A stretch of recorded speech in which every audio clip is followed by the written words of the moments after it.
So I thought you just clip those out at the beginning, do what you need to do, and send them to Dano or whatever you do. Yeah. There you go. Okay, I'm ready to rock. 283. 283. I like how the fact that you love to bring your creativism a week before we're going to Birmingham as a collective, and you're just throwing me awesome inspiration, but essentially means that I've got to do more work. Yeah, that's right, baby. Work that ass.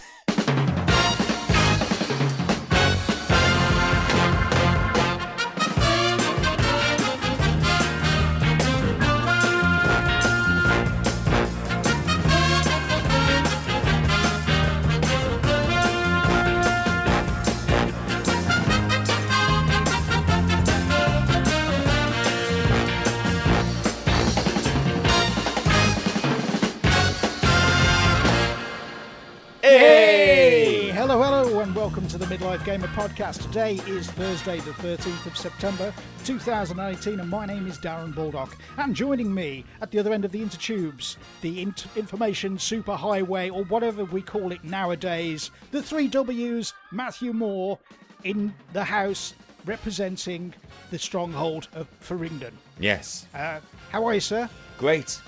Carry on, my friend. Excellent. Well, we've got a jam-packed show, plenty to catch up on, plenty to talk about, plenty up-and-coming goodness that we need to discuss. But without further ado, ladies and gentlemen, sit back, relax, and enjoy episode 283 of the Midlife Gamer Podcast. Oh, Matthew, I'm buzzing, I tell you. I'm buzzing, and I'm shaking like a shitting dog. Fucking, are you all a giddy, Darren? I am. It's that time of year. It's one of my favourite times of year because I know that in 7 days' time, looking at my watch right now, in 7 days' time, I'm going to be in the arms and thighs and clutches of amazing people, and that's going to last for at least 3 days. Because hey, guess what? MLGX, EGX, all the X's, sex with your ex. No, that ain't happening ever. Because she was terrible, but we've got our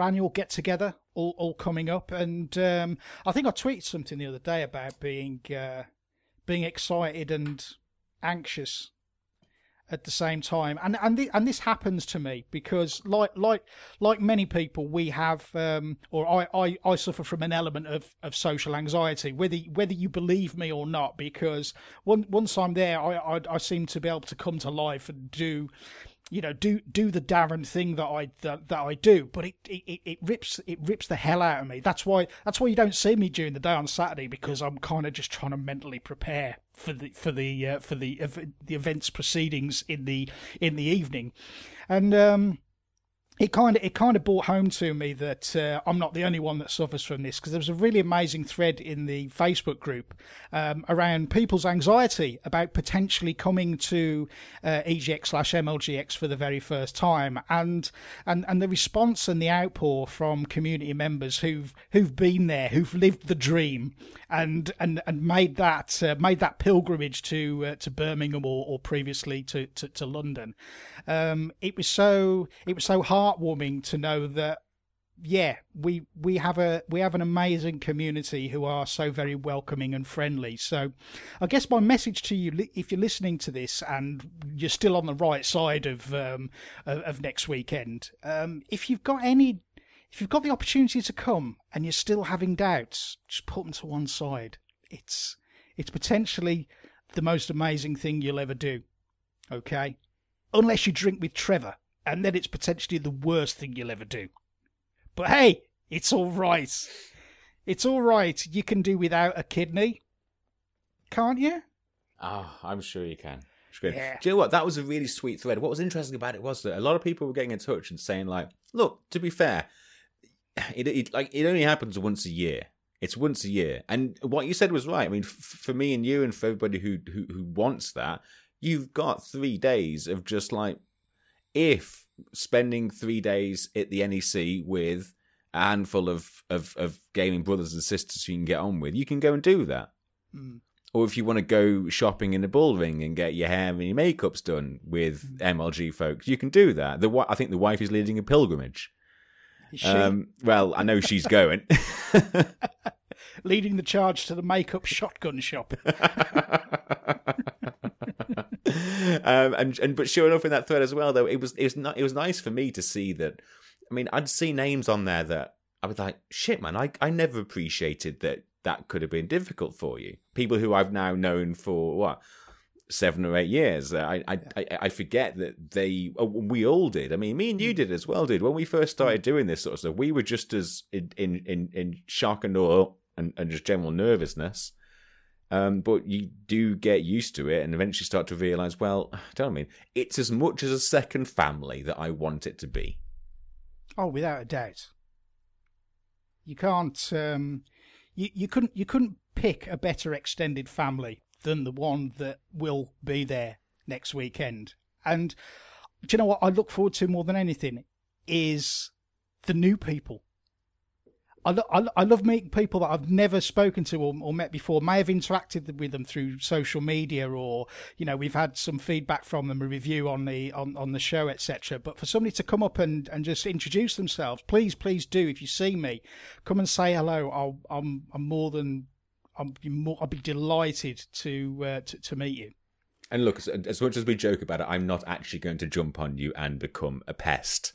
Right. Do feel free to come and say hello to me. Guess what? Unless you're a lady. No, regardless of gender, I'm equal opportunities, but I'm also not the creepy pervert I can sometimes be perceived to be. This is what I like to see, Matthew. A bit of inclusivity in the podcast, yeah? It doesn't matter if you're a man or a woman, you're going to get it off him. For the past 10 years now, and do you really think that actual gender's made much of a difference? No. I know you. Problem is, I know you too well. Oh, God. You don't? You think so? No. All you're doing is assuming. All you can do is assume and sort of convince yourself that it could. You know what? Why not? That's probably. I really don't think we want to progress this argument, Matthew. Okay, it's in your interest to shut the fuck up. Okay, I'll tell you what. I'll stop at that time when I woke up and you were cuddling me. Yeah, let's just stop there, and I won't escalate any further. All right, I hear Deal. you. I hear you. Okay, brother. Right then, what else? What else has been going on? Yeah, so we've got MLGX coming. Please come along if you're still in Two Minds. For those of you that have already got tickets, absolutely fantastic. We can't wait to see you. For those of you who still not bought tickets, get your bloody arse sorted. Otherwise, you might not get in because we might sell out. You never know. We've only got a limited capacity in that place. I'm telling you now. Don't want you to be disappointed.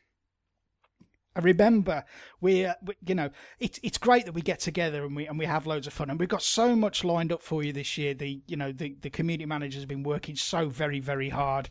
You do not believe how hard they've been working. They've got some great stuff lined up for you. They've got the quiz, we've got the auctions. There's some other stuff going on which I'm not going to talk about right now, but it's definitely we always want to make this a night to remember for whoever turns up. And I think, based on what I know is happening this year, yeah, you're gonna get that. Okay, so do it. That's all I'm gonna say. Do it. But tell you what I want to do.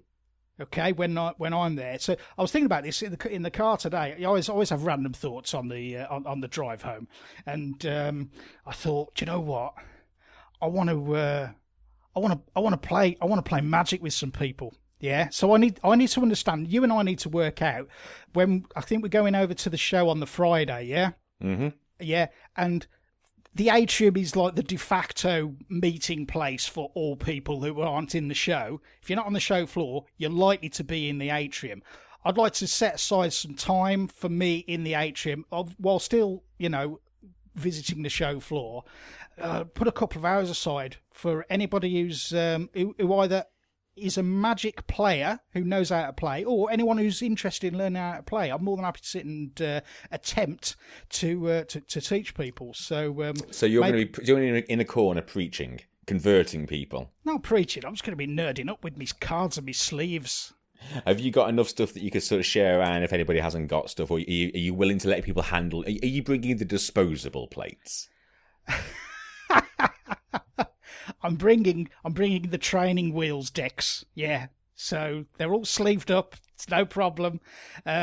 So these work great for people who've never played before, but they also work equally great for people who are, who are old pros at it. It's like, it's like putting on a pair of old slippers. Oh, would be nice if we could find some old school guys. You know what? I ain't played Magic in about 5 years. I wonder if I've still fucking got it. Yeah. Oh, yeah. Here's me bear, a 2/2 for 2. Oh, here we go. I remember that. Yes. Right. So there you go. I'm going to put it out there. I'll probably. I know I don't post in the Facebook group very often, but I might put a thread up in there to see if anyone's interested. See if we can book some time. Maybe get a couple of games going at the same time because I've got plenty of introduction decks. So. Well, I mean, I'm thinking I'm going to spend a bit of time on that Friday as well on the show because I always sort of josh that I'll go and play Tabletop 2000. I absolutely will. But I think it was Derek. He was like, they got Guitar Hero and shit there. I'm like, I think they do, don't they? And I think they're better because the only time I can play Guitar Hero, like actual legit Guitar Hero that I remember, like Warriors of Rock, like the one that I like cut my teeth with, is when you're at the arcades at a pier and it's attached to metal and you can't really enjoy it. And it's fucked in some way. Yeah. The buttons don't work or the star power gyroscope doesn't work. Yeah, but if there's some kind of way of doing some rhythm stuff that's not just put headphones on and barely hear what you're doing. When would it have been? When the last did Guitar Hero Live and Rock Band 4, they had, it must be like 2-3 years ago maybe, and they had them set up where you can get up as a group like we did with Rock Band 2 back in the day. If something like that exists and someone sees some way of me being able to enjoy some group rhythm action somewhere on the floor and I've not found it yet, come and tell me. So I would love nothing more than people to sort of drag me around that show and show me the cool shit. There you go. You heard it, people. Matt wants dragging around the show floor and he wants to get his rhythm action on. So let's see if we can make his dream come true. I'm not certain Jim will fix it, but I'm sure somebody else will, and maybe not such a sinister way. Of course not. Hey, can we carry on about what's happening in our real life? Because we're doing a podcast. This is not just a constant promo for next week. I've got some stuff to tell you about. Please go ahead. Kind of all about firearms. Here he comes, old Shotgun Moore. Yeah. Tell us what's going on. Well, I've not bought a shotgun, but I went shooting with my buddies who I go camping with, and I didn't hit anything, and I was shooting at clay. But fucking hell, shotguns, dude! Have you ever fired a shotgun? I have, mate. Yes. That's fucking bonkers. I can never believe action films anymore. Anyone who holds a shotgun normally and fires it and doesn't have any kind of a reaction isn't real. Are you talking about the recoil? Yeah, man, that's vicious. I was putting dead up against my shoulder and pushing my cheek against this wood because if it's already touching and when it goes back, it's not going to give you a bruise or something. Yeah. But it's still, I think it nicked my shoulder a few times. Mm-hmm. God damn, it was really painful. I want to go and do it again because I felt that I was getting better at the shooting thing. But I think for the majority of my time doing that, I was more scared about this thing. This to hold something that can kill was fucking weird. It was, and I just didn't the feel how you carry something, the weight of it, the power, the shock and awe and danger of these weapons was very palpable to me. And it took me a long time to get over that and realize, well, no, it's also sport. It's something that you do need to respect and understand, and that's the noisy, dangerous end. This is the bit that you hold when you finally click. Yeah. It was really cool. So it's something that I want to go and do again. Shotgun. Yeah. Can you get access to a sawn-off? No, but probably not. But I of course, in the stronghold where I am, I have access to weaponry, and if I want to buy one, I've got one waiting for me. Oh, Jesus Christ! But you have to have lock away cupboards and all that kind of license stuff. Yeah, I don't want to draw attention to myself. You know what I'm like when I get into something? I kind of throw myself at it full belt. Imagine if I got into guns. I'll have a right fucking arsenal up in here. It'd be ace. No, wouldn't it be terrible? Don't give me a firearm. So, good stuff. So, guns. Yes, guns all you like. But I understand in the Baldock household, it's all things birthday.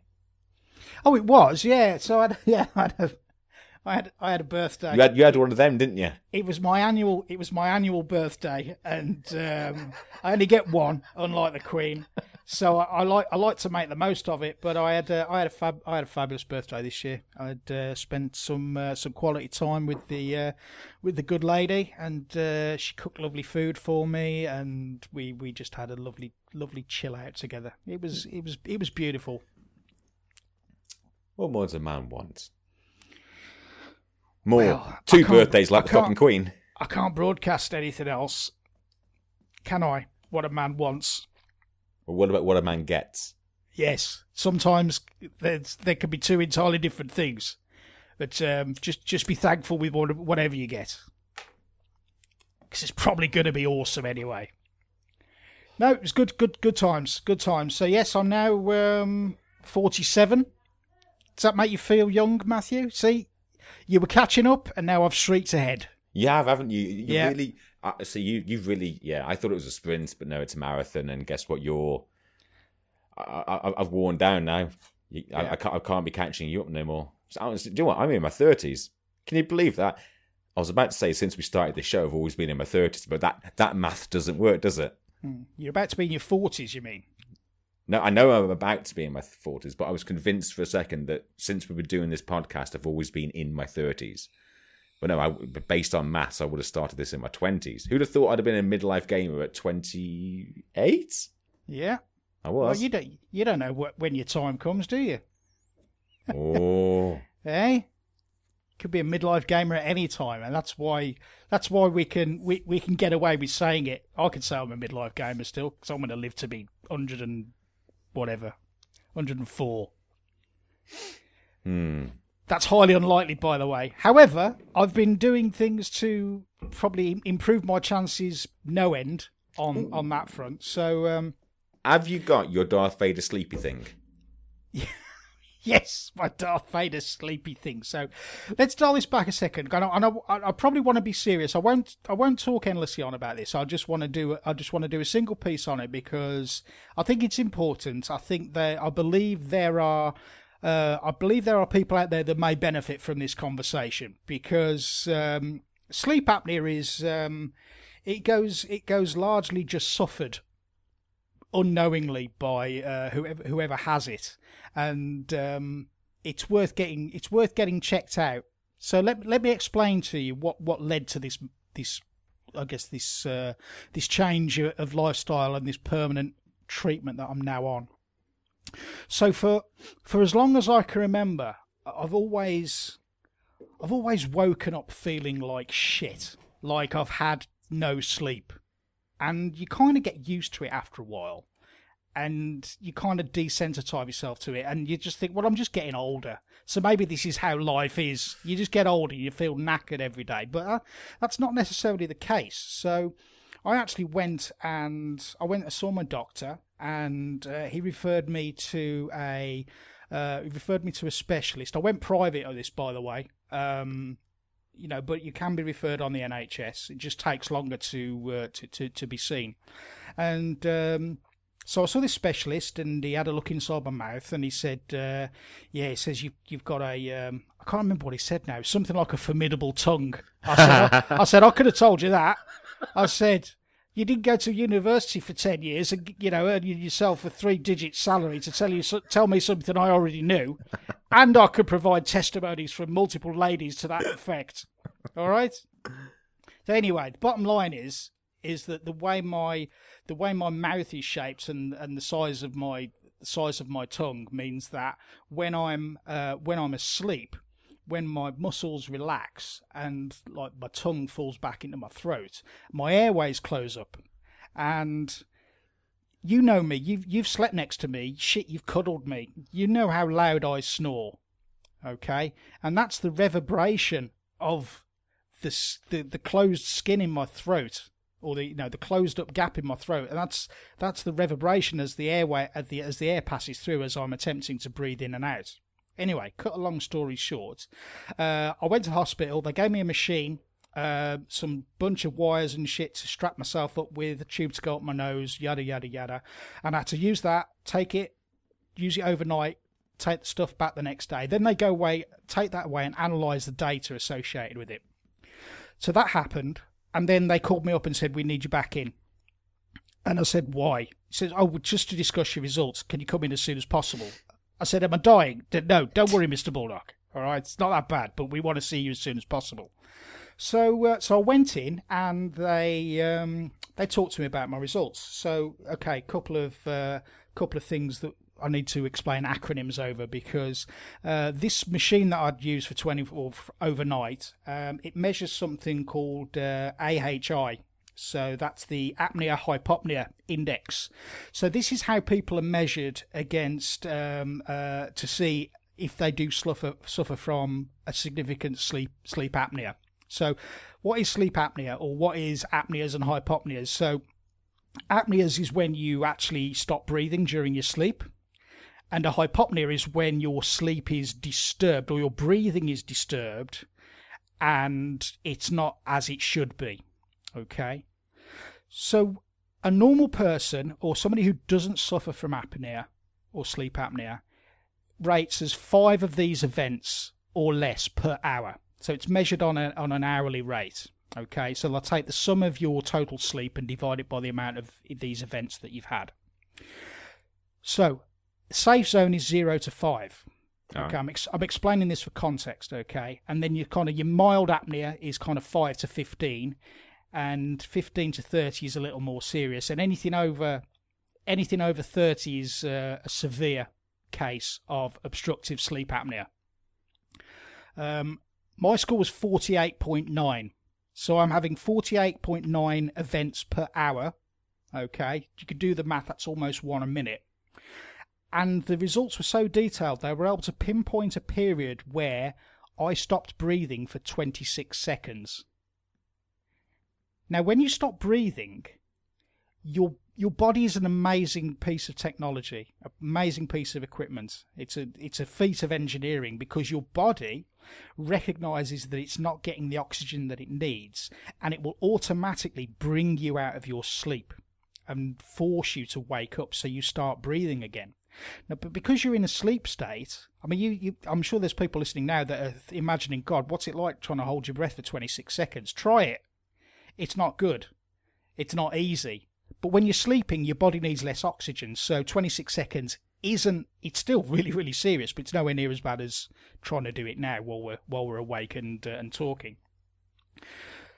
So the impact this has been having on my body is that as my body's automatically bringing me out of sleep so I can breathe properly, I'm not getting any meaningful deep sleep, which is absolutely critical and vital to the regeneration of your body overnight. This is why people sleep. They sleep to regenerate, and the body kind of fixes itself ready for the next day. So when I sleep and feel like you're healing, aren't you? Yeah, you are. You're kind of healing yourself in some ways. So for as long as I can remember, feeling like shit, snoring like a bastard, as you know, and anybody else who's been lucky enough to sleep next to me, they will know that I'm a chronic, horrible snorer. And this is what it is. It's this sleep apnea, but it's been taking its toll on my body without me knowing, because all this time I've not been getting proper rest and not being able to recuperate properly. And it's been putting, pressure on my heart, pressure on my blood pressure levels, and it's not been good for me. So they gave me a machine to take overnight, and this is a CPAP machine. This is the standard treatment. This thing can't be cured, as far as I know. I mean, you can have surgery, but that's kind of edge case stuff, and I really don't fancy having surgery to fix this. But the treatment is a CPAP machine. So CPAP stands for continuous positive airway pressure. Okay, and what this machine does is you basically wear a mask, and there's multitudes of masks available. There's one that just goes over your nose. There's other ones where it's like 2 bungs that go up your nose. So there's one that kind of goes over your nose and your mouth, and they're connected by a long tube to this machine, which regulates the flow of air, which is set at just enough pressure to keep your airway open. And hey, guess what? It stops me snoring. So that's fantastic news for whoever's sleeping next to me, because they don't have to go and sleep in another room. So I get that, and I was about to ask actually that. So I can kind of understand the physical impact it could have on you, because I mean I sometimes think stuff. I wish I could just sleep, because I'm sure just sleep would let my body just fix itself up. But you're talking about the I don't know, the logistical part of it. So I mean, has it become a problem in relationships? Yes, it has. Of course, it has. Not everybody can sleep as well as you, Matthew, or willing to put up with it as well as you. I'm sure I've ruined many a relationship over the years with my snoring. Okay, but thankfully this one's been saved. Oh, I didn't mean to get that sort of overwhelmed, I guess. But I mean, so if you're able to sleep, is it? I don't know. Is it something that you're going to want to do every single night, or is it? It's something that I have to do every single night for the rest of my life. What's it look like? What is it? Cumbersome? Is it sexy? It's sexy, about the size of a DAB digital radio, or one of those little CD players you used to have with the speakers. It's about that big. It's perfectly fine. It's whisper quiet. What else can I say? Has it got Bluetooth? I've embraced the concept, because I know how important it is to me. So I've been using it every single day, and I feel, almost straight away I felt better for it. You wouldn't believe, after the first night, I just woke up. I woke up at 6:30 in the morning, and I never wake up at 6:30 in the morning, and I felt like I wanted to get up. It was amazing. Absolutely amazing. But I was chatting to the nurse the other day, because I went for my 30-day review, because they always want to come back and see you after the first 30 days, see how you've been getting on. Now, it's got an SD card in it, which records all the data. So they were able to take that SD card and analyse all the things that I've been doing, and it measures you against how long you've been using it for each night. Has there been any leaks from the mask? Have you taken the mask off at all? But also it measures your AHIs. Now my AHI level is now below 5. Invariably it's between 1 and 2. Oh, and this is the one which was like 40 something. 48.9. Shit, so you've gone from now like right down. Past obese into like almost perfect, probably better than me. Quite likely. Now the reason I've gone into so much detail about this, and the reason I wanted to explain it all, is because I'm sure that we've got listeners who maybe have felt the same thing. They either snore terribly, or they wake up feeling like ass. Other signs are you wake yourself up abruptly gasping for air. If that happens to you, it's quite possible that you suffer from sleep apnea. If you feel drowsy during the day, if you have to go and have a kip in the afternoon, if you feel like you're nodding off while you're driving, that's, again, an indicator of potential severe obstructive sleep apnea. If you have any of those symptoms, don't leave it any longer to go undiagnosed. Go and have a chat with your doctor, and he should be able to book you in, because they give you a questionnaire, and I can't remember the name of the scale, but they ask you a set of standard questions of your likelihood to fall asleep during these things, and it'll be like being a passenger in a car for more than an hour, sitting quietly after a meal, i.e. Sunday lunch, sitting and reading. How likely are you to fall asleep? And those answers that you give will determine where you potentially are on the sleep apnea scale. But if you feel like any of the things that I've spoken about and the symptoms resonate with you, go and get yourself checked out, because you've probably been suffering unnecessarily for years. Sorry, I'm a bit of an evangelist for this now, and I know people. I'm not gonna call any names out, because it's up to them if they want to tell you or not. But there's people that you and I know that have spoken to me since the last show and have told me that they have sleep apnea and they use a CPAP machine. Yeah, so it's I think it's a little more common than people probably think, but it goes undiagnosed so many times. So many people.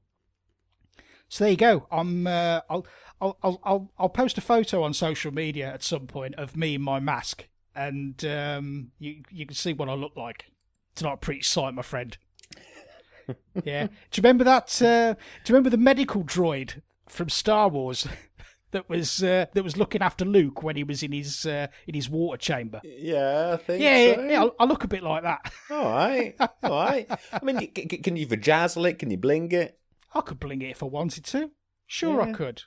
Sure, I could. But Can am I going to do that? No. But things you can make it useful though. At least the actual technology that's plugged in. Get some USB ports in there, so you can have your phone plugged into it. Oh shit, man! I've just remembered. What I didn't tell you is that this thing's got cellular technology in it. So what it does is after I've slept all night, it sends the data to the company who make the machine, and they crunch all the numbers and send me a report that says, and it gives me a score out of 100. Are you gaming your sleep? I'm gaming my sleep. It's fucking awesome. I'll tell you what, the first day I got 100 out of 100, I was like, oh yes, I'm the king of the sleepers. I'm going for a streak now. I want to go for see how many days on the trot I can score 100. But it's fabulous. Technology, isn't it brilliant? Oh, saving lives and saving your soul. Yeah, absolutely. So apologies if that went on a little longer than originally anticipated, but I felt it was an important thing to talk about, and I shall never speak of it again. What else has been happening? I'll tell you what. I went out to play games. I went outdoors, and I went to a shop. Was it a Friday? It was. It was on a Friday night. Yeah. And it was magic. FNM, I love you. I love you so much. You're like, what's that? Methinks he doesn't really listen during the edit or during the show.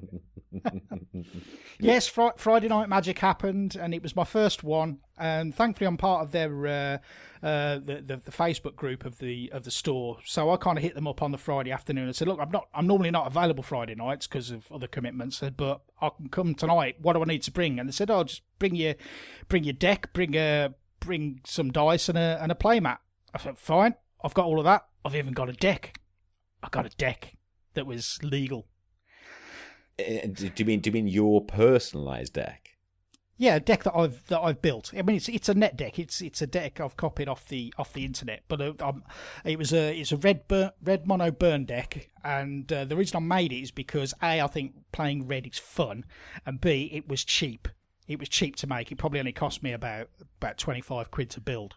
So so I took that along. There was a full set of people there. I think we fired with 16 players, and I got to play 4 matches, and I won 2 of them and lost 2 of them. So I think as a first FNM, I was pretty happy. I paid £5 to enter, and I got a booster pack for participating. So that's like £3.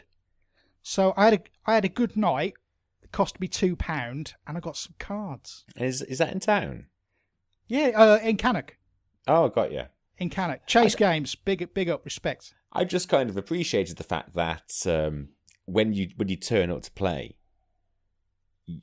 before you even start playing, do you keep your deck hidden so they don't know what you're going to be starting with? Man, for sure. Yeah. Oh yeah. You don't know what I got. Yeah. Here comes Billy Bollocks with his reds again.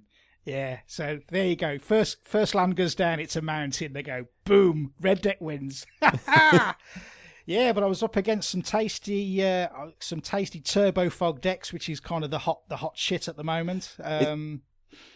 Is this the first time that you played against other humans, like in a what can be considered a competitive way, like the equivalent of what you'd do if you're doing multiplayer online? Yeah, I guess so. Yeah. Yeah, well, did that add a bit of extra kind of excitement to the game? Mate, it was brilliant because the people were really nice.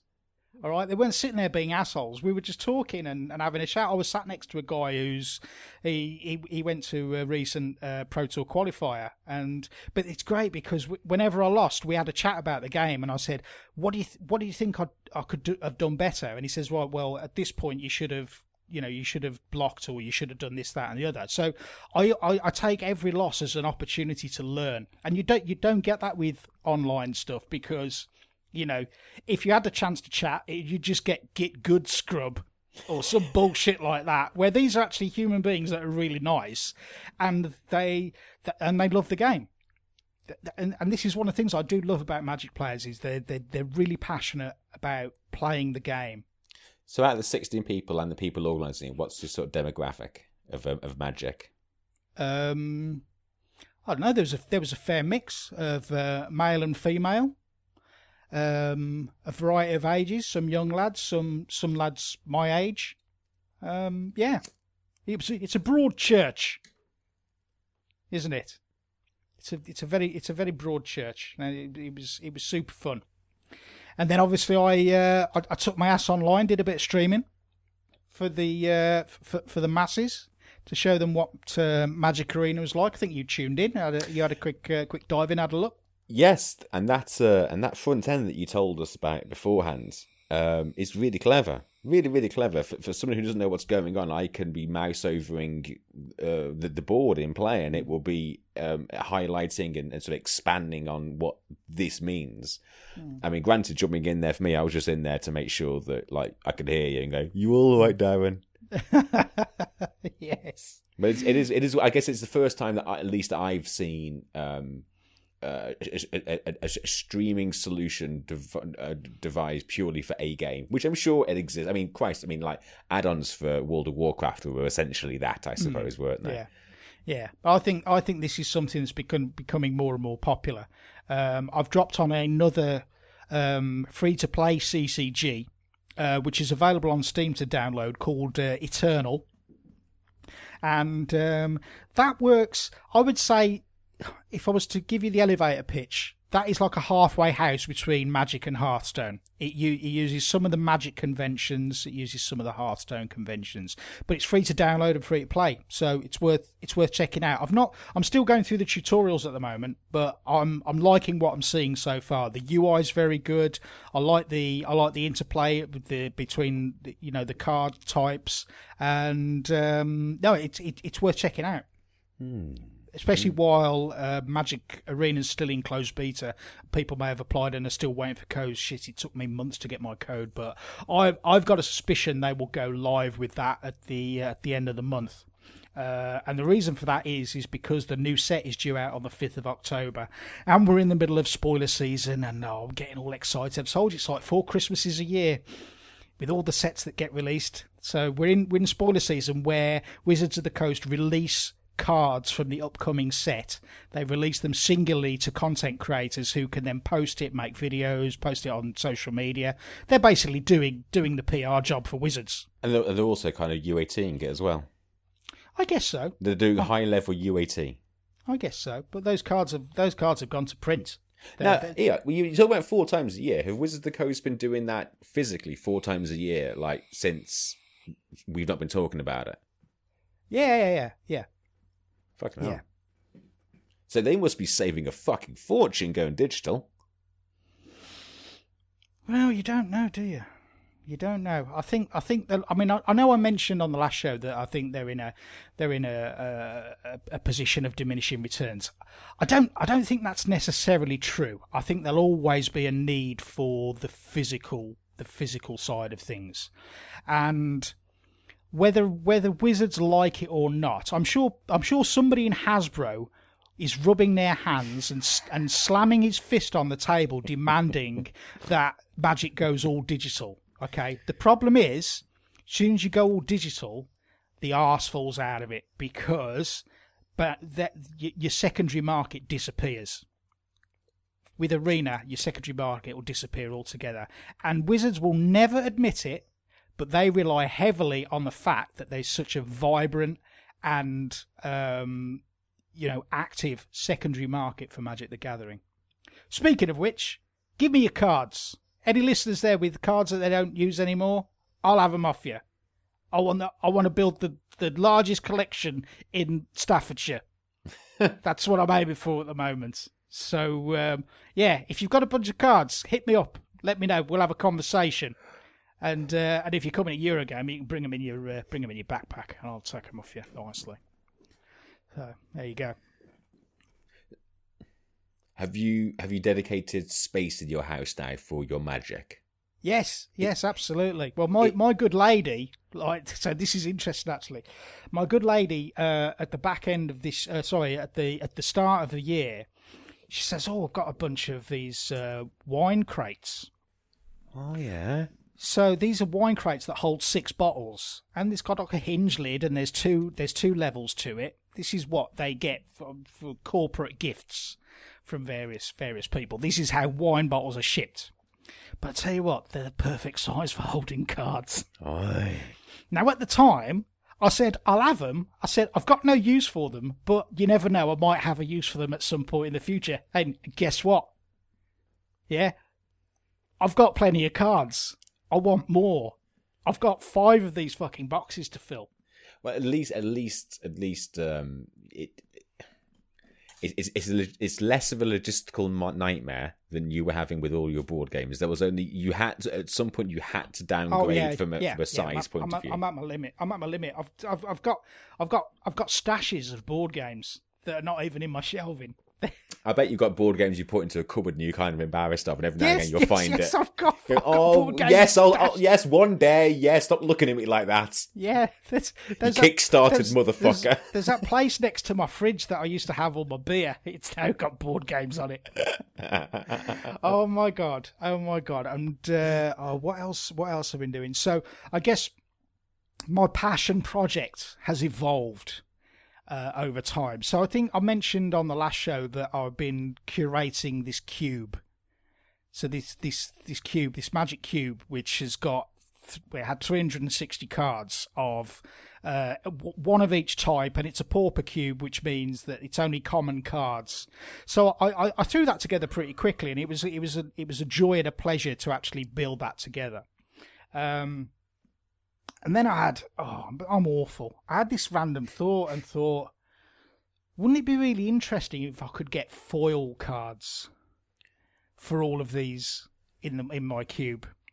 And that became a bit of a laser focus and a bit of for want of a better phrase, not an obsession, a dedication on my part.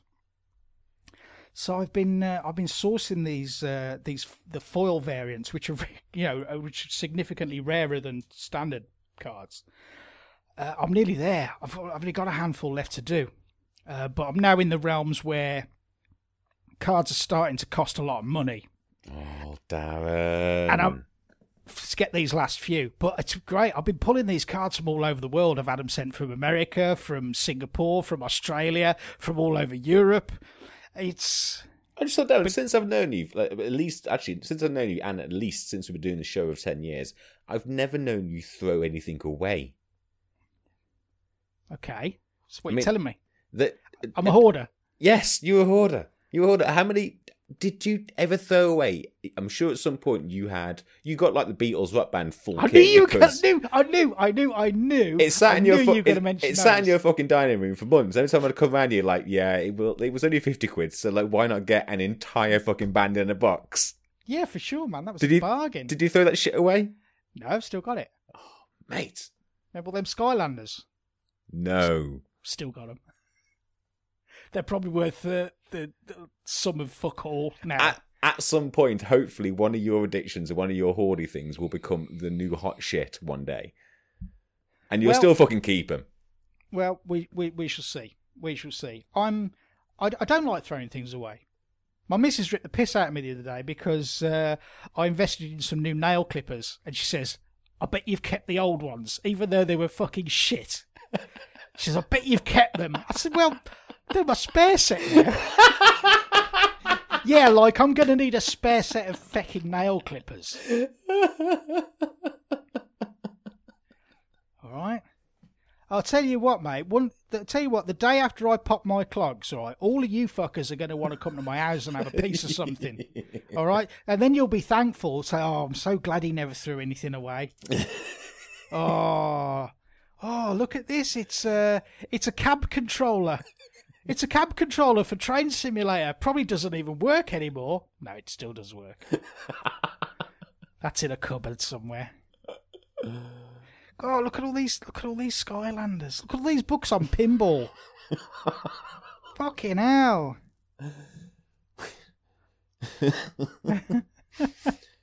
Anything? What was that 4-disc JRPG that you were threatening to play? Lost Odyssey. I've still got it, my friend. I think that's Xbox One compatible now.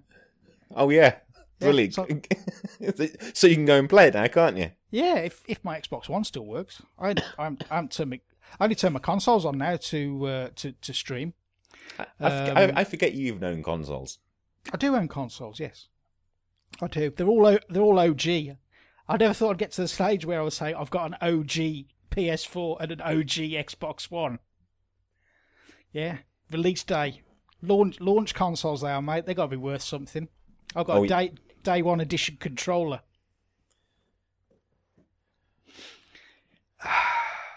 I like the fact that this show's been a little more scattershot, even more scattershot than the normal ones. I'm just spunking everything all in one go. We're not even structuring it in any meaningful way. And we're going to have some chip tunage at some point. I've just looked at the time. Yeah. Should we break? I'm sure you want to top a glass up, and I'll probably want to evacuate some fluid. So let's stop. Let's pause for a second, have a little bit of chip tunage, and we'll be right back.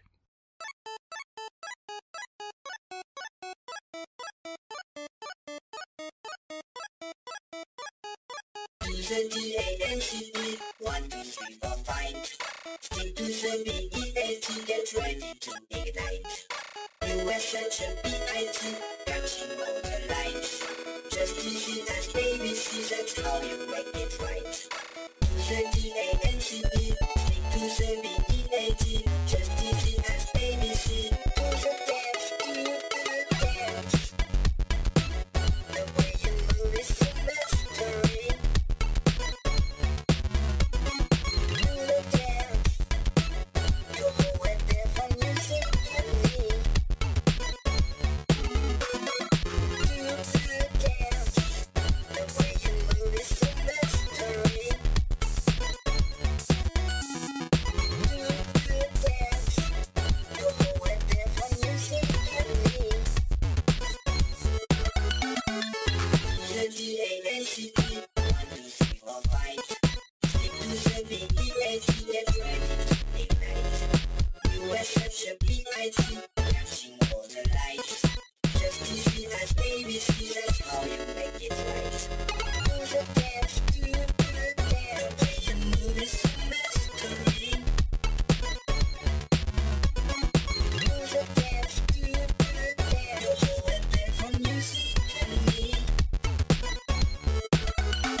And we're back, just in time to continue conversations about sadness and joy and video games. Oh, video games! I remember them. They're the things that sometimes I use to avoid all the negativity and not joy. Yes. Yeah. So, give us a lowdown, mate. What you been playing since we last spoke? Christ alive! So, I don't think we've spoken since I think I just got that TV. I just got the 4K HDR telly. Yeah. But bearing in mind, I'm using an OG launch PS4. Yep. But it is making a big difference. I think we spoke about the fact that, like, the size difference, it did jump from it jumped a considerable amount for me to be very aware. It took me a long time to kind of get, I don't know, just to, I guess, to adapt as well. Sure. It was funny, but it looks a lot better. And I remember I picked up I don't know what's a good deal, but it was the standalone Uncharted 4. I forgot it last time. I'm forgetting it this time. Yeah. Lost Legacy. That's the one. Yes. And you know what? That was all right. I always liked the idea of standalone paid for DLC for a title that you don't have to have played the main game for. Sure. Okay. So if you never played Uncharted and you've never been asked about or worried about the lore and everything, this is a fantastic example because you can just spend the 15, 20 quid and get that entire experience in a more of a, I don't know, a more bite-sized chunk.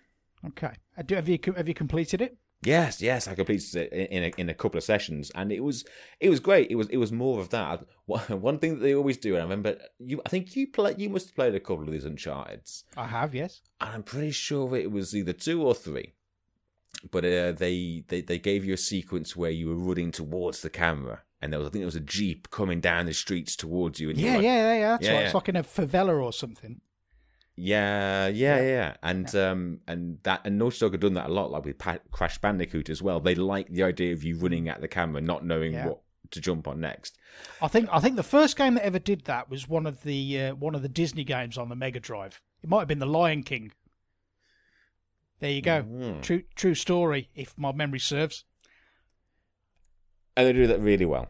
And the whole thing was great. It was like an extra chunk of, it was cheap Uncharted extra that I didn't need, but it was a known quantity and it delivered exactly as I hoped. Perfect. I then wanted to start talking to you about Dead Cells, but I can't talk to you about Dead Cells because my mind's been completely overtaken with Marvel Spider-Man. Oh, the Spider-Mans. Do you have it? I've got the Spider-Mans. You've got the Spider-Mans, and how much of the Spider-Mans have you been playing? Oh, I think I probably would about, I'd say, maybe 10 hours into it. Oh, I'm seeing a lot of good stuff about that. I know. I read a lot of reviews, and I hadn't really I'd seen it all the E3 things, but I don't think I hadn't really had a chance to get hands-on. And I think getting hands-on is very important with that game. But I think by the time now it's a really big selling game, it's getting reviews positively all over the place. Oh, the hype meter's off the scale. What I want to know is that hype justified? Oh, all the hype that you've read, for me, it's ticking all those boxes. The thing it's doing for me right now is it's I don't know if it's by look, by choice, or by design. I can sit down and decide, and this is the trope of a good open game, and you'll appreciate it. I can decide what I want to do right now. Do I need to have the sound on for this? For what I want to do? No, because I'm just going to keep loading up the map, clicking a waypoint to the next thing to go and collect, and have a load of fun on the way. Oh yeah. And yeah, so the past couple of times I've played it, I've not touched the story. I don't want to. I'm not here for story right now. I'm just here to enjoy, in the back of my head, being Spider-Man, dicking around the city, swinging around, getting collectibles. And that's generally been really a real nice experience from an open world game. But when you do get into the story, it's I think it must have been a conscious choice, a very conscious choice to call this Marvel Spider-Man, and it's absolutely. It's the first video game I know that is embracing the Marvel Cinematic Universe.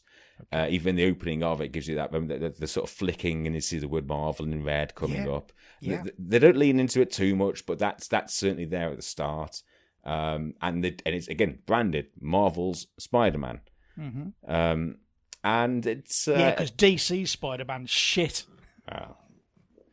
DC don't be in a great place right now. DC could do with a bit of luck. If it was some fortune. They've got some Wonder Women and Batman. They have a Wonder Woman. They've potentially just lost a Superman, and none of their films are very good.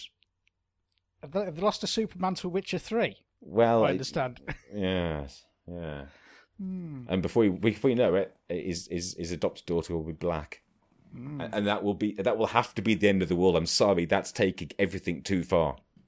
As far as cinematic game crossovers go, the best thing I saw was an interview with Dave Bautista, and so he was reading out tweets or some social media feedback to him, and somebody said, "Dude, you've got to be in a Gears of War movie," and he just said, "I'd love to do it." He said, "I'd absolutely love to," and he clearly knows the game. He says, "I would love to be on screen playing Marcus Phoenix," and I just thought, "Oh, Dave, I want to touch your balls right now," because he's perfect for the role. Oh. So the Spider-Man is good. Yes, the Spider-Man is very, very good. I don't think I've touched a lot of the story yet. I don't really know a lot of Spider-Man. I only really know Spider-Man from the Homecoming movie and then the Avengers stuff that happens recently. Yeah. And it feels like that. It feels like that. He's real quippy. It's got a great sense of humour to it. Everything. I know that people talk about Spider-Man 2 had the best swinging. I don't know if I've ever played a Spider-Man game, to be fair. I don't think I ever have, so I don't know.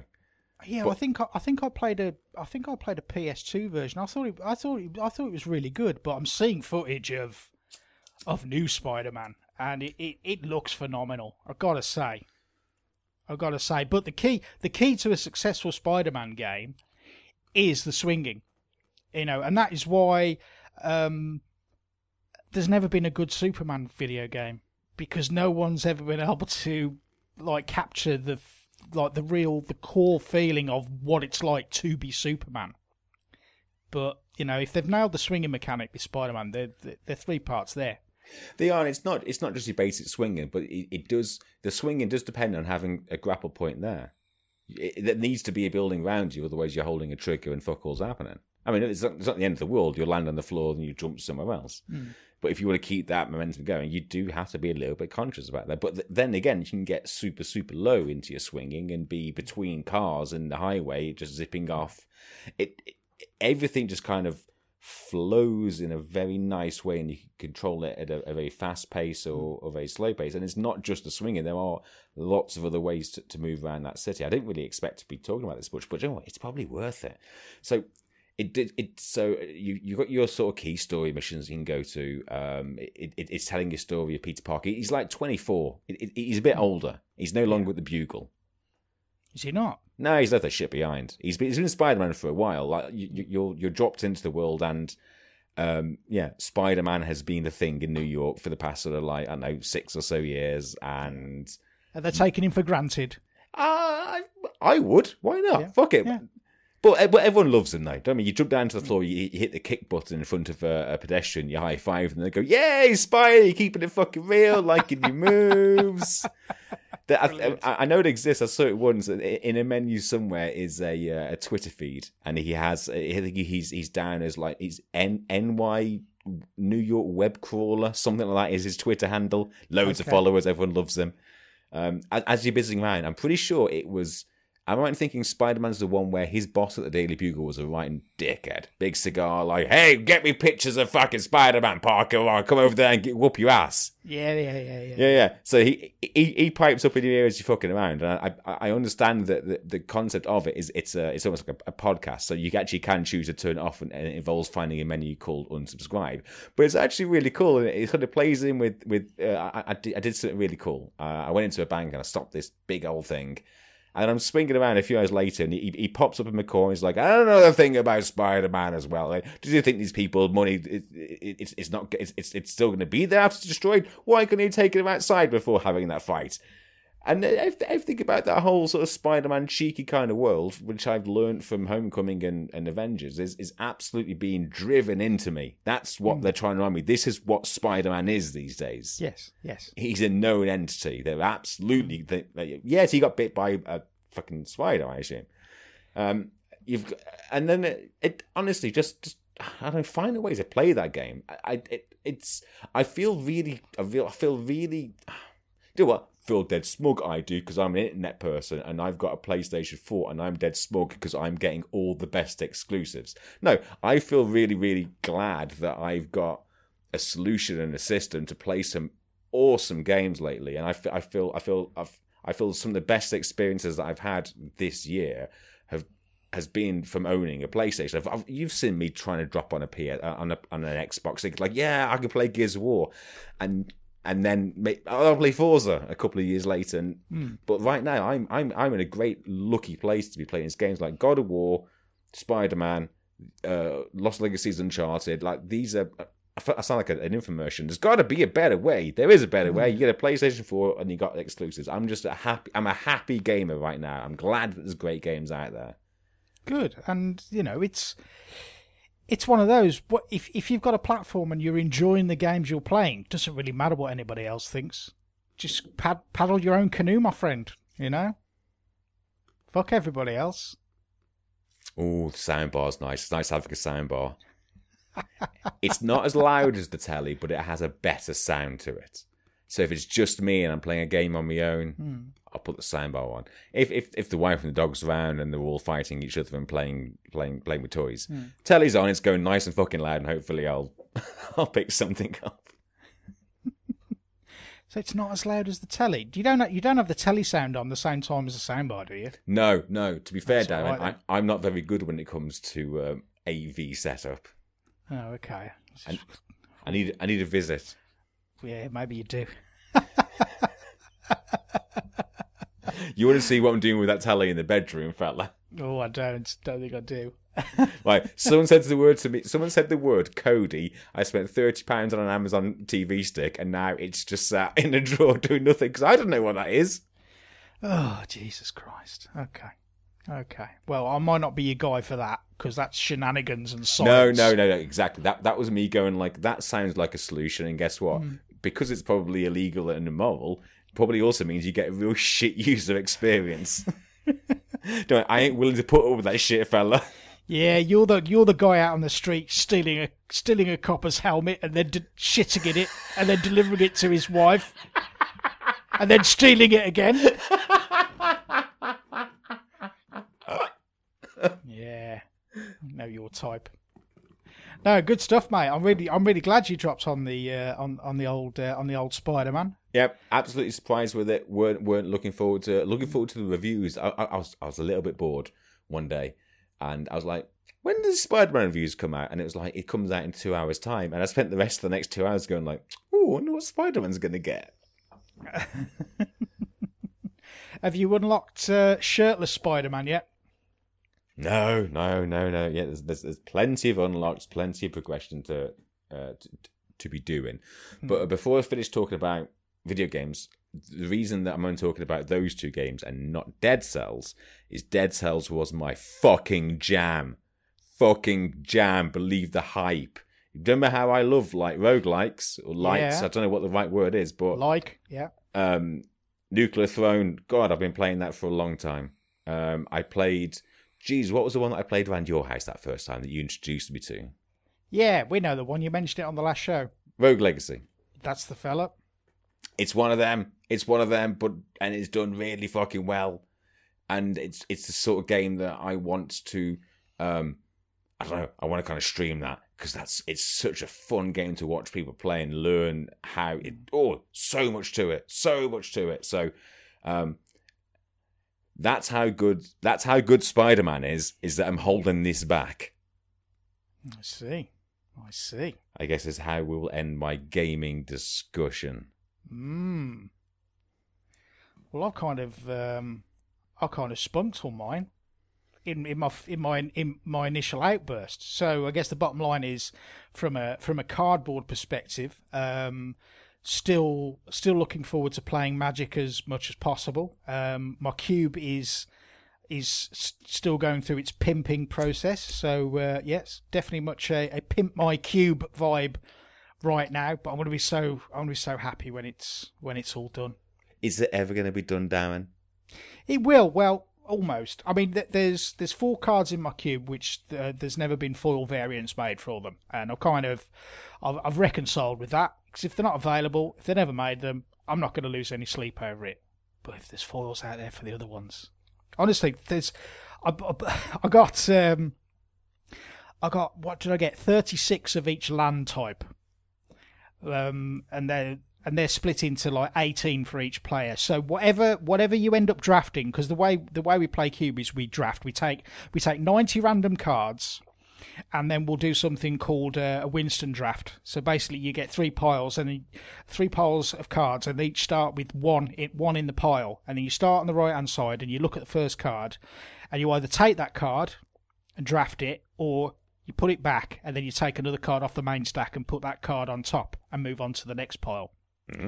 Okay, so once we've drafted all our cards, then from the approximately, let's say, split down the middle, from the 45 cards, you then need to craft a 40 card deck, and invariably that will require around 18 lands. Okay, there's a science and a math behind this, but you're looking at 23 spell cards and 18 land cards. No, that doesn't add up to 40. No, 17.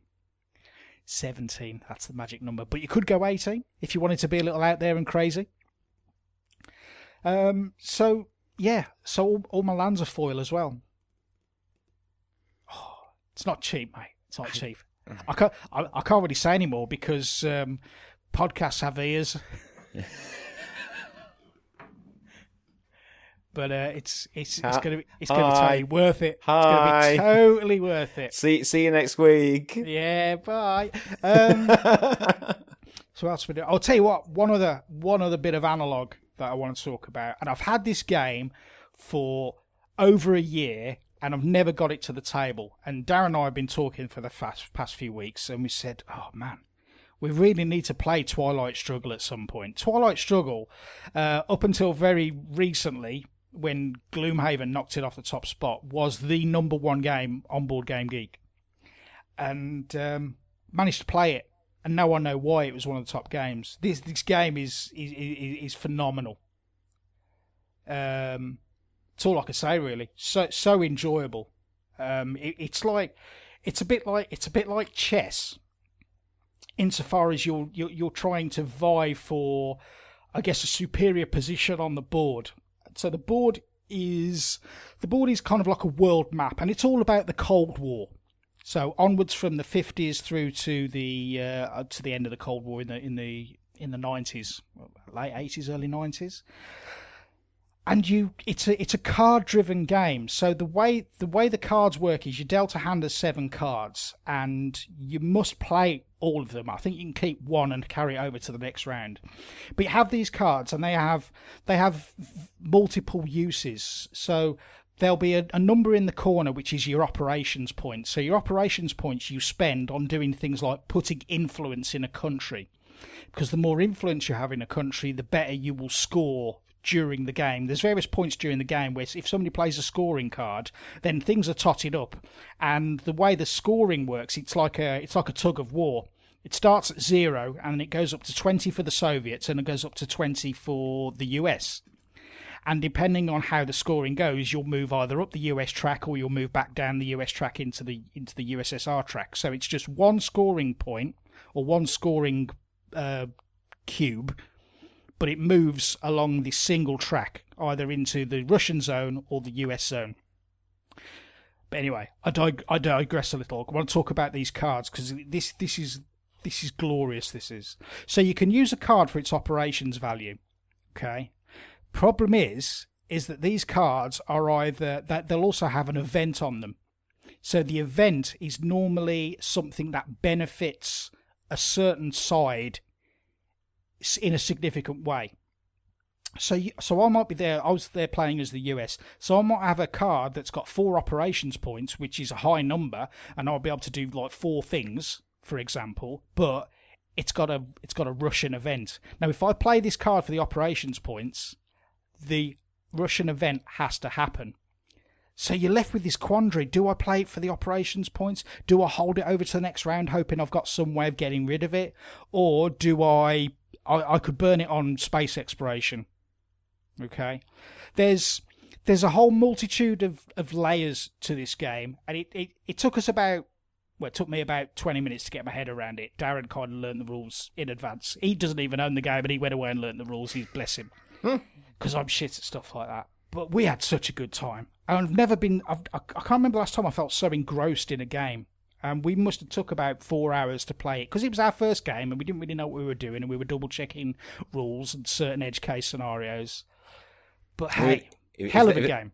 If that was a top until Gloomhaven come out, was it up there for a long time? Was it? Yeah. The game. The number one game on the Geek for a hell of a long time. What's it called? It's called Twilight Struggle. It is actually available on digital platforms. You can get it on Steam. You can get it on mobile as well.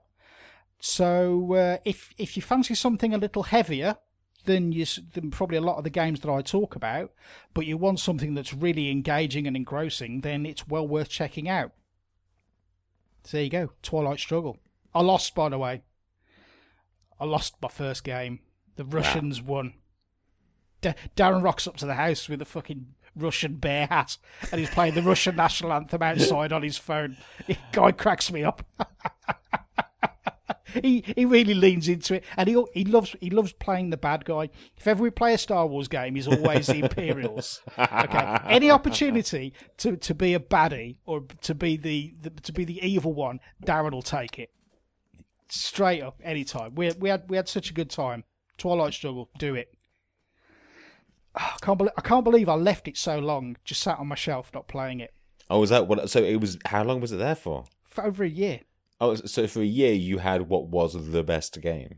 Yeah, and I'd opened it and sleeved it, and it was just sat on my shelf because we never got round to finding time to play it. When you open the game and sleeve it, are you not just tempted just to give it a go, or do you say like, no, I'm just here to sleeve. I'm not. We're not here to enjoy each other just yet. This is just a process before you become part of my list. Well, I mean, aside from like the early days when I was focusing solely on solo games.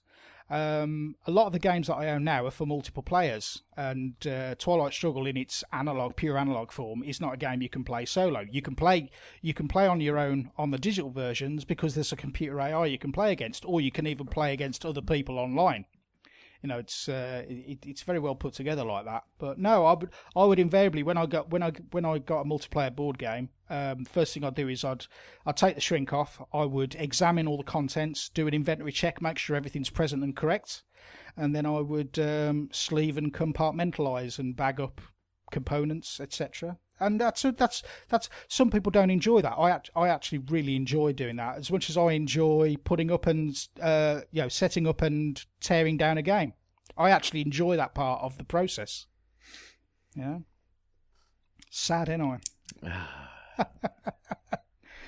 Well, what can you say?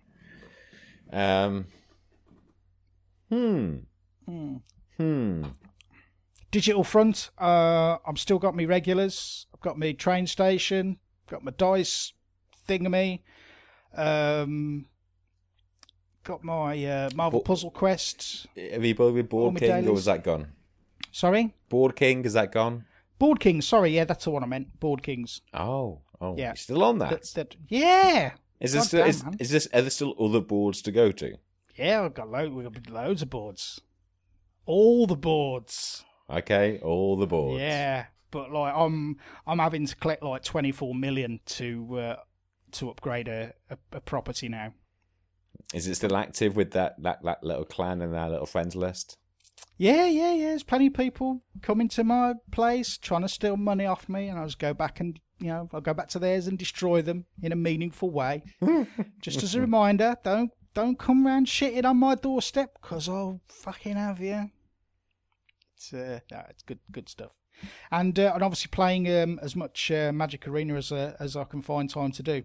So I felt, I do love that game. I love it. So much fun. But is it no substitute for the real thing? I tell you, I enjoy it in a digital form because it's giving me practice. It's giving me practice. It helps me understand rules, because when you're playing like the physical card version, unless you're in a shop and there's a judge available, sometimes you're not going to know what's going on, or somebody might have a view and it might not be right. But I'm fortunate enough that there are a few judges that play at at the shop in Cannock. So there was a couple of instances where I was unsure about something, and if you're ever unsure, you just stop and ask, and invariably somebody will give you an answer. But I trust the judges implicitly. So with the digital version, you're being overseen by a judge all the time, because the way the game is built, it won't let you do anything that's illegal. So you're kind of learning the interplay of cards in the digital form, so you can carry that over. So when you're playing the analog version, you can go, oh right, well, I understand how this works because this is how it plays on the digital version. So, do you think is it possible for you to maybe read a situation, an exact situation between playing against an AI or not even an AI, playing against a human multiplayer online, or playing somebody face to face? Could there potentially be a change of decision because you can see that person and you wonder what that person has, in the same way that people enjoy poker? Is that any way into it? No, I think, and I know I've drawn comparisons with chess before. I mean, I seriously doubt that any two games of chess have played out in exactly the same way. In the same way that you could have 100 people sitting with the same two decks, sitting opposite each other, and you wouldn't get two games panning out the same way, because that's the randomization, the shuffle of the library, the way your first hand is dealt, what your next hand drawn is, what people choose to play. There's such a variability there that, and I think this is where your high level play comes into the fore, because when you get that good, you almost, within the first couple of cards that the opponent plays, you may well guess what type of deck they are playing, and then you can adapt your play style to that. I mean, shit, you can even sideboard some fresh cards in after your first game. We haven't talked about sideboards, have we? No, but also in that sense of enjoyment, although you might say on high level play, you may straight away think, this is worth investing my thinking in and my time in, because this could be a good opening gambit based on what I'm seeing. Even if you're on the reverse of that, you still always know one turn of the card might be that card that your ace of spades to make your royal flush. Mm-hmm. It can still happen like that. Yeah. But then again, as well as the look of drawing that card, you then also got to play that card. You've got to have the mana and the land to play it. You're selling me this whole idea, Darren. If only there's a way that we could play together without being in the same room. If only. Magic jewels. It doesn't exist. There's no way if only we could. Well, we can next weekend. Oh, fuck it. You'll make me do it properly, won't you? Yeah. Can I bring my card game? You can teach me how to play it. Yeah, sure. Why not? Thanks. Why not? Can you bring Matthew and the Argonauts as well? Oh, you like that, don't you? Yeah, I've got that somewhere. I'll have to dig it out. Yeah. I need to that's an old print and play game. Insert your name here and the Argonauts. Matthew and the Argonauts. Find it on the Geek. It's bloody awesome. You have to print all the cards out and sleeve them up, but it's totally worth doing. I can't remember what show I spoke about it, but it wasn't too long after I first started playing the analog stuff. But no, cracking game. If there was ever like a proper retail version of that, I'd buy it in a heartbeat. For sure. Okay, that's it. I'm done. I'm done talking. Really? I'm spent. So really? So we need to talk about some other stuff now. So what we've done? We've gone through it now. We've done the face. We've done the sleeping. We've done the board games. We've done the video games. We've done the MLGX. What we got? Domestics. Yes. Do you know what? It makes a lot of sense, because we've got people to. They got to keep in touch with us, and we got to keep in touch with them when we're away. Next weekend. So what's the best thing? I mean, so Twitter, you can follow the main feed of Twitter is Midlife Gaming Net. Darren's Uncle_Fister, and I am at Mantis Matt. I know that we tend to sort of favour a hashtag. Yes, hashtag MLGX. Oh, it's the same one as last year. Brilliant. We never put a year on it, so we could use it again. Of course, yeah. Forward thinking, brother. It's like you see someone like, I was like, oh, what's his name? Kevin Smith. Oh, brilliant. What's your email address? Oh, it's Kevin Smith 2011. Is that when you registered your email address? do you really regret now putting a year in your email address? Bad move. Oh dear. Um, Poor Spinkles, he's still gobsmacked I've got an AOL address. He is. Look, Spinkles, I'm pretty sure, or at least I hope he doesn't use the AOL like front end and GUI. I'm pretty sure it's just like an SMTP email address that he's just got there for life. I've probably still got the installation disc somewhere. Oh, they'd make ace coffee mats, wouldn't they? No, 1993. So what's that? 15 years. 15 years I've had this email address. Yeah, you young whippersnapper. Imagine some of the lists that he were on. They were on servers that now no longer exist. No, 25 years. Shit.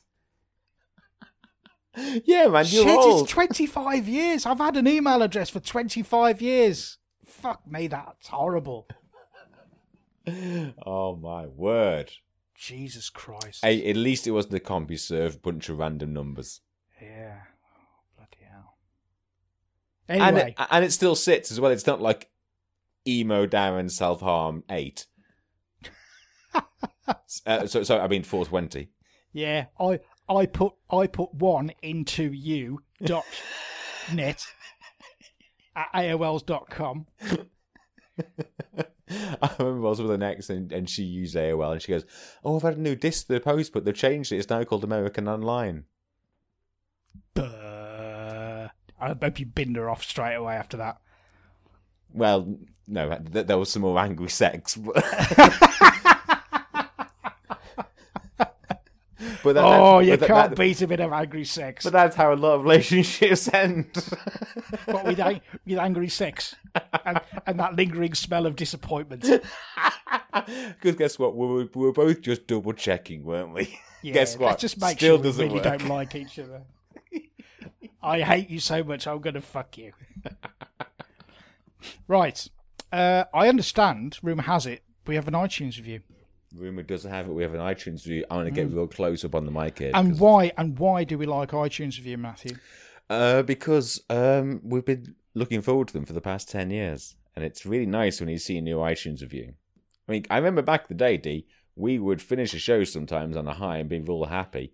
And then we'd have read out the show notes printed with the full text of the iTunes reviews. And by the time we'd finished doing the show, I'd double check and we'd have another one. And I still don't get giddy when I see an iTunes review. Well, you should, because that's somebody appreciating No, the work. I said I don't not get. Oh, you don't not get giddy? Yes, we do. We've always loved the iTunes reviews. There's something special about getting one. So anyway, enough of that rabble. Who are we thanking, and do we have a box quote? Yes, we're thanking the Secret Raven. The Secret Raven, and I think his box quote will probably be, keep up the fantastic work, looking forward to the next one. Well, here it is, because this is the first podcast you've heard since you left an iTunes review. This is correct. I'm not disagreeing with that statement.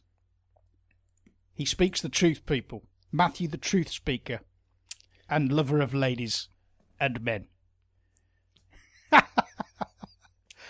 That'll be your, is that like when you get announced? You know, when you rock up to Westeros, and you enter the throne room, and you're introduced as Matthew from the North, speaker of truth, lover of ladies and men, and he drinks and knows things. No, he drinks and knows fuck all. We've already got somebody who drinks and knows things. He's that short arse over there. There's this twat here. He drinks and knows fuck all. So they'll get on great together.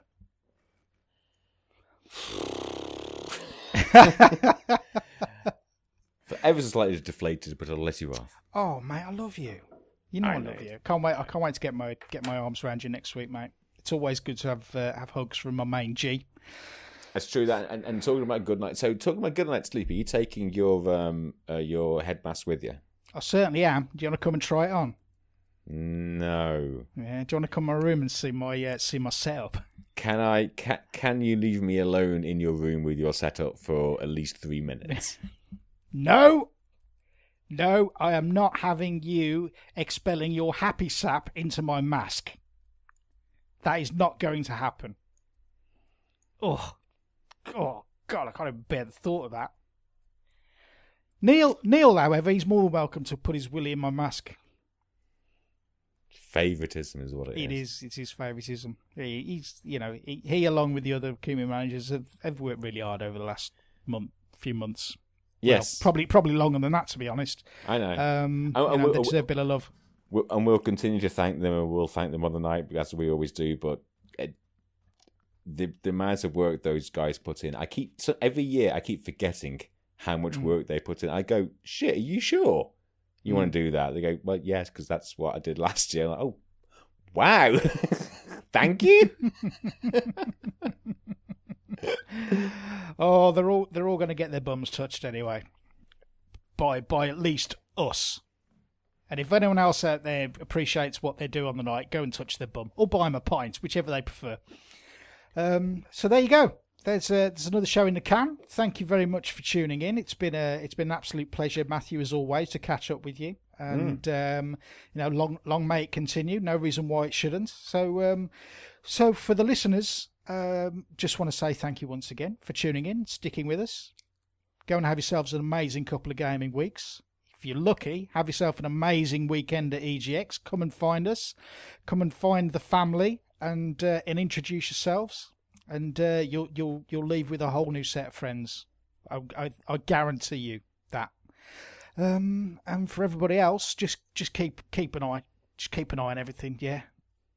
Keep an eye on the site and the Facebook group. Yeah. Don't get messing things up. All right. I know what you like. All right. Still watching. And for the rest of you, be wonderful to each other. Go balls deep wherever you can. And join us next time when we'll bring you another exciting episode of the Midlife Gamer Podcast. Say goodbye, Matthew. Goodbye, Darren.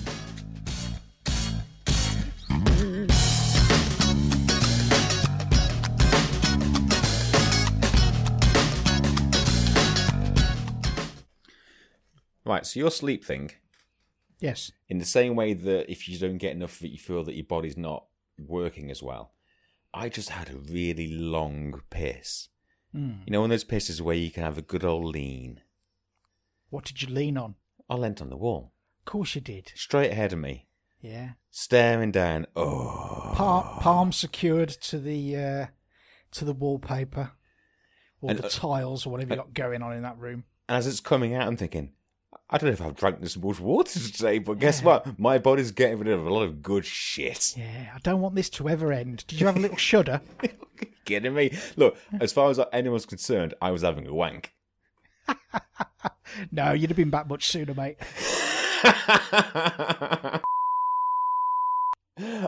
Annoyingly, I need to talk to you about going for a piss. Okay. For 39 years, when I go for wee-wee, be it against a tree or a urinal or into a WC, all over the floor of a WC, I always undo my belts, undo my button, and unzip my zip, and it all comes out, and I hold it all, and I whiz. Yeah. And then I put it all away, and I do my button up, I do my belt up, do my zip up, and I wash my hands, and I do all that, and I go. Yeah. I've been told that's the wrong way. What? I've been told that's the wrong way. And who's told you this? Well, somebody from the piss clinic. Well, first of all, it was just local bullies. Yeah, local bullies started telling me that was the wrong thing to do, and I just thought, well, no, because you go to the toilet and you undo your stuff and you have a good old exhale because you don't want to suck in for a minute, and then you hold your dude and your thing and you do your wee, and they're like, no, that you leave the buckle and everything up, down zip, pull dude out, and whiz with just dude sticking out your trousers. No, you got no purchase. It's just a dude in your hand. Don't like it. Well, whatever works for you, my friend. Okay, I'll tell you for now. I'm in their camp. It'll just dude out and nothing else. All right. But if you want to rock up, if you want to undo your belt, you want to, top button undone, let it all hang out, cup your bollocks while you're taking a piss, that's absolutely fine. You go paddle your own canoe, my friend. All right? Make sure you wash your hands afterwards. I'll sometimes wash my balls in the sink as well. Oh, God. You're going nowhere near my hotel room.